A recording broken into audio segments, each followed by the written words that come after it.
show is on the next edition of the Chronicles of Podcast. This week, joining us on the Chronicles of Podcast, it is drummer extraordinaire. Oh?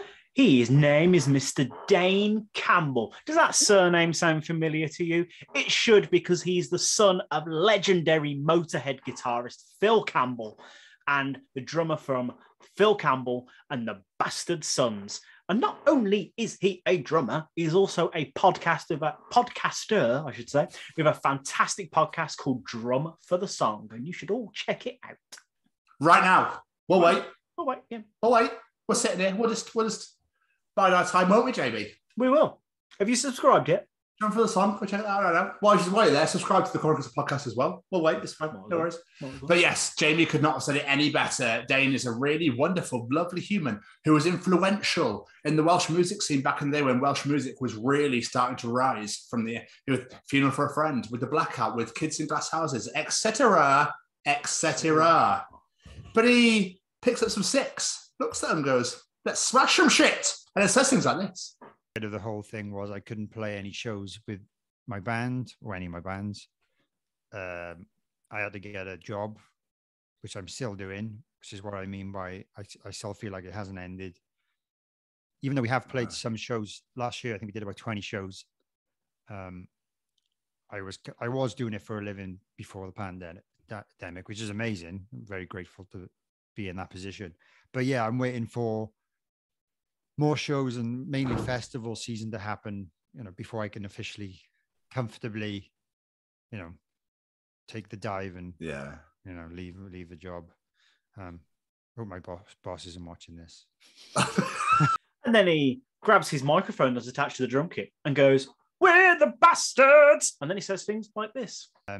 So apart from just going to say hello to Lemmy, I didn't really have many opportunities to really get to know him that well, unfortunately, which is really gutting now looking back. But there was a time in my early 20s, I think I was either in uni or I just finished uni. I went on tour with them for like 4 or 5 days in the UK, and I slept on the tour bus with the band. And yeah, it was fun. I was meant to be helping out. I did a little bit of carrying and bits and bobs. I wasn't really working. So it was more of just a piss up for me, really. Yeah. But yeah, that was a great experience. Literally staying on the bus with the band, and they had like an assistant guy at the time.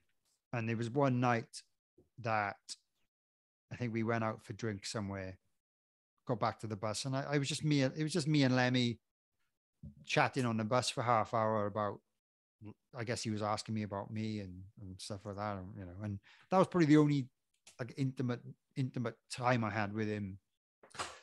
And he gets out his podcasting equipment in his spare room, sits on the sofa, chills, gets ready to do another episode of Drum for the Song, and then says things like this.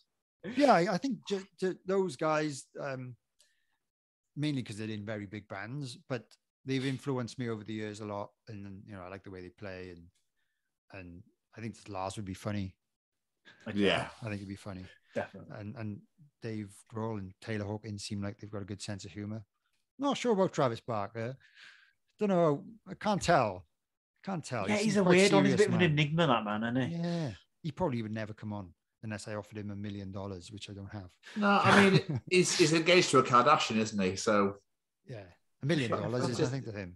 Yeah, exactly. He'll want 5. Yeah, $5 million per minute. Yeah. That's right, guys. The Chronicles of Dane Campbell, out this Friday at 6 p.m. UK time. Be there or be circle like a drumhead. Nice, James. I love how you always go and make it as relevant as possible to the week. But I'm going to be a dodecahedron. Ooh, fancy.